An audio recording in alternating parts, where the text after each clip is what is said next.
വഴൂർ സോമന്റെ അവസാനത്തെ വാക്ക് എന്ന് പറയുന്നത് ഈ ജില്ലയുടെ കൃഷിക്കാരന്റെ ശബ്ദമായിരുന്നു. തോട്ടം തൊഴിലാളികളുടെയും പാവപ്പെട്ടവന്റെയും ശബ്ദമായിരുന്നു അവസാനത്തെ വാക്കായി ആ യോഗത്തിൽ ഉയർത്തിയത്.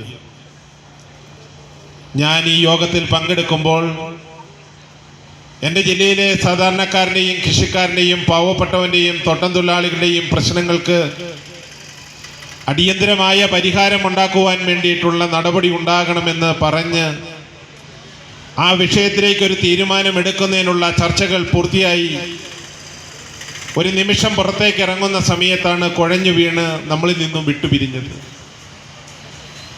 പക്ഷേ പ്രിയപ്പെട്ടവരറിയേണ്ടത്, കഴിഞ്ഞ 4.5 വർഷക്കാലം